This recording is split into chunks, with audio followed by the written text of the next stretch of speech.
उत्तर प्रदेश के विधानसभा में आज दिनांक 12 अगस्त 2025 को स्कूलों के मर्जर और नई प्राथमिक स्तर की शिक्षक भर्ती का मुद्दा एक बार फिर से गूंजा। विपक्ष के श्री पंकज पटेल के द्वारा विधानसभा में बेसिक शिक्षा मंत्री से सवाल पूछा गया कि उत्तर प्रदेश में कुल कितने शिक्षकों के पद खाली हैं, स्वीकृत पदों की संख्या कितनी है और कुल कितने बच्चे नामांकित हैं।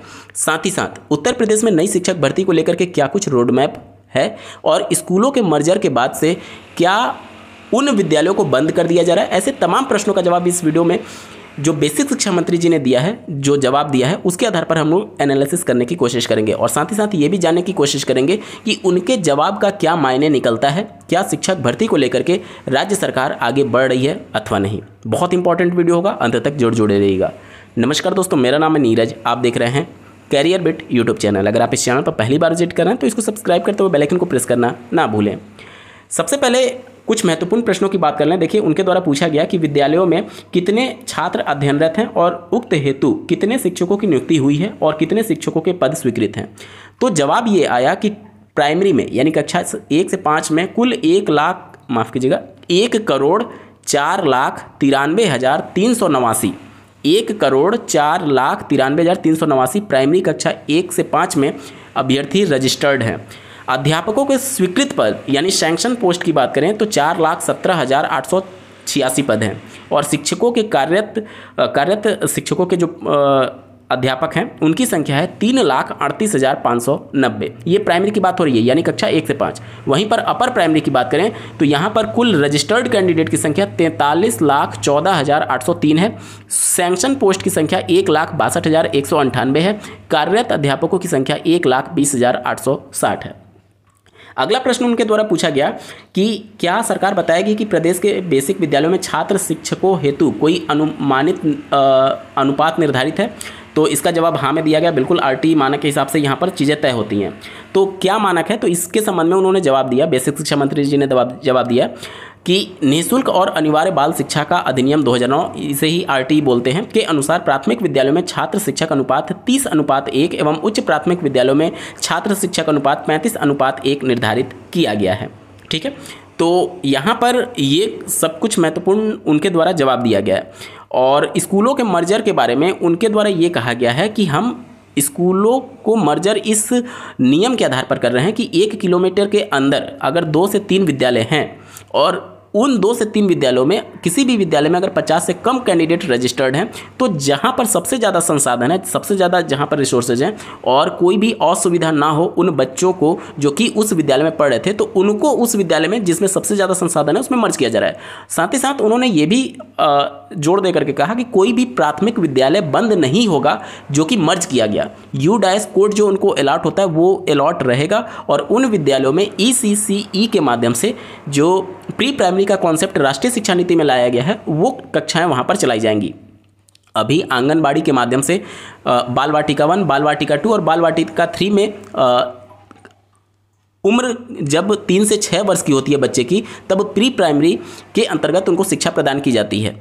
अब ऐसे विद्यालय जो मर्ज होने के बाद से खाली हुए हैं उन विद्यालयों में ये प्री प्राइमरी का कॉन्सेप्ट लाया जाएगा। ये उनके द्वारा प्रतिबद्धता जाहिर की गई है। अब सबसे बड़ा सवाल पूरे प्रदेश भर में ये उठ रहा है कि एक्चुअली में उत्तर प्रदेश में शिक्षकों के कितने पद खाली हैं, क्योंकि अगर आप देखेंगे तो इस डेटा के हिसाब से 2 तरीके से आप पद निकाल सकते हैं। पहला, स्वीकृत पद में से टोटल कितने टीचर कार्यरत हैं उसको घटा देंगे तो लगभग 79,300 समथिंग सीटों की संख्या आएगी। तो क्या ये माना जाए राउंड फिगर करके कि उत्तर प्रदेश में प्राथमिक में 80,000 पद खाली हैं, या फिर क्या ये सही तरीका है निकालने का? नहीं, ये सही तरीका नहीं है।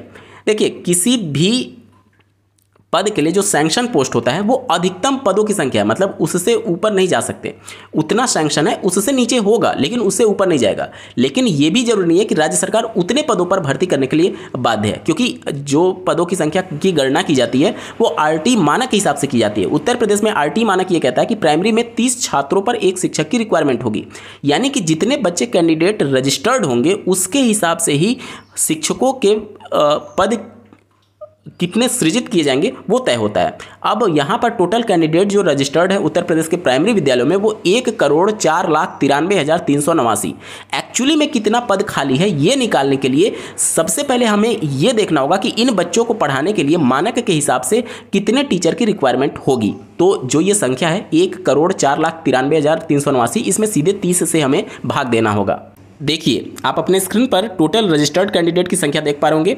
इसमें हमें मानक के हिसाब से 30 से डिवाइड करना होगा। 30 से डिवाइड करने पर जो वैल्यू निकल करके आती है वो 3,49,779 निकल करके आता है। यानी कि इतने टीचर की रिक्वायरमेंट है अभी प्राइमरी में यूपी में। ठीक है, देखिए जितने टीचर की रिक्वायरमेंट है और जितने टीचर कार्यरत हैं इन दोनों को आपस में से जब हम लोग सब्सट्रैक्ट करते हैं तो पदों की संख्या निकल करके आती है 11,199। यानी कि ये एग्जैक्ट आंकड़ा है मानक के हिसाब से कि उत्तर प्रदेश के परिषदीय प्राथमिक विद्यालयों में 11,199 शिक्षकों के पद खाली हैं। तो क्या ये मान लिया जाए कि इतने पदों पर राज्य सरकार शिक्षक भर्ती करने जा रही है? देखिए जितने भी पद सृजित किए जा सकते हैं उनमें से कुछ पद रिजर्व रखे जाते हैं। आप देखिएगा समय समय पर जो मृतक आश्रित के अंतर्गत भर्तियां होती हैं, मतलब कि मान लीजिए किसी के फादर किसी की मदर अगर बेसिक विभाग में टीचर हैं तो उनके अगर उनके खुदा ना खास्ता अगर उनके साथ कुछ हो जाता है, मृत्यु हो जाती है, तो उस कंडीशन में उन पर जो आश्रित हैं उनके बच्चे अगर वो बीएड डीएलएड हैं तो उनको प्राइमरी में नौकरी मिल जाती है। और अगर वो डीएलएड कंप्लीट नहीं किए हुए हैं तो उनको 2-3 साल का 4 साल का 5 साल का समय मिल जाता है। आप डीएलएड करके आइए, आपको नौकरी मिल जाएगी प्राइमरी में बिना रिक्रूटमेंट के, बिना किसी प्रोसेस के। ठीक है, तो कुछ पद एक तो उनके लिए रिजर्व रखा जाता है।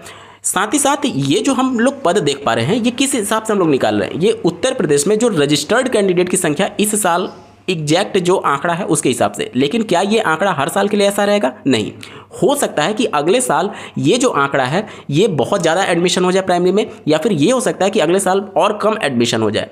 ये तब आंकड़ा कांस्टेंट माना जाएगा जब ये टोटल रजिस्टर्ड कैंडिडेट की संख्या बिल्कुल कांस्टेंट चले आने वाले 5 सालों तक। लेकिन आपको ये भी समझना होगा कि इसमें कुछ बच्चे ड्रॉप आउट भी होंगे, कुछ बच्चे नए एडमिशन मिलेंगे। तो इन सभी चीज़ों को लेकर भी राज्य सरकार मार्जिन लेकर के चलती है। मतलब कि जो 11,199 पद आप देख पा रहे होंगे ये जरूरी नहीं है कि इतना पदों पर भर्ती करने के लिए राज्य सरकार बाध्य है। क्यों? क्योंकि इसमें उनको मार्जिन भी रखना होगा। अगर मान लीजिए ये टोटल भर्ती वो कर लेते हैं, उसके बाद से अगले साल रजिस्टर्ड कैंडिडेट की संख्या कम हो गई तो इन सभी चीज़ों को भी बेसिक शिक्षा विभाग और जो राज्य सरकार है वो कंसिडर कर रही होती है। साथ ही साथ अब आते हैं कि क्या मंशा है उत्तर प्रदेश राज्य सरकार की। जैसा कि पहले अपने जवाब में बेसिक शिक्षा मंत्री जी ने सदन में ये बताया था कि 1,40,000 के आसपास शिक्षा मित्र ऑलरेडी कार्यरत हैं। तो उत्तर प्रदेश राज्य सरकार उनको भी छात्र शिक्षक अनुपात में काउंट करने लगती है। अब ये बहुत बड़ा आंकड़ा नहीं है 11,199 जो रिक्त पदों का आंकड़ा आ रहा है, क्योंकि अभी जो है उत्तर प्रदेश में समायोजन की भी प्रक्रिया चल रही है। ऐसे विद्यालय जहाँ पर ज़्यादा टीचर्स सरप्लस में है उनका ऐसे विद्यालयों में ट्रांसफ़र किया जा रहा है जहां पर टीचर की रिक्वायरमेंट है। तो उस हिसाब से बेसिक शिक्षा मंत्री जी का अगर आप कंप्लीट स्टेटमेंट सुनेंगे तो उन्होंने ये भी कहा है कि समायोजन के बाद से और मर्जर की प्रक्रिया के बाद से पुनः हम काउंटिंग करेंगे और ज़रूरत पड़ी तो प्रोसेस आगे बढ़ाया जाएगा। ऐसा पूरा कंप्लीट उनका स्टेटमेंट है। यानी कि अभी शिक्षक भर्ती को लेकर के कोई भी रोड मैप नहीं है, लेकिन जो समायोजन की प्रक्रिया चल रही है और जो मर्जर की प्रक्रिया चल रही है उसके बाद से पुनः एक बार छात्रों की गणना की जाएगी और छात्रों की गणना के बाद से जो कार्यरत शिक्षक हैं और जो रिक्वायरमेंट होगा उसके हिसाब से अगर ज़रूरत महसूस होती है तो शिक्षकों की भर्ती को लेकर के उत्तर प्रदेश में कार्यवाही आगे बढ़ेगी। मतलब आपको पॉजिटिव रहना है। ये सारी प्रक्रिया कंप्लीट होने के बाद से पुनः जब गणना होगी उसके बाद शिक्षकों के पद को लेकर के राज्य सरकार आगे बढ़ सकती है। आज के वीडियो में बस इतना ही। ऐसे ही महत्वपूर्ण अपडेट के लिए इस चैनल को सब्सक्राइब करना ना भूलें। इस वीडियो को देखने के लिए आपका बहुत बहुत धन्यवाद। भगवान करे आपका दिन शुभ।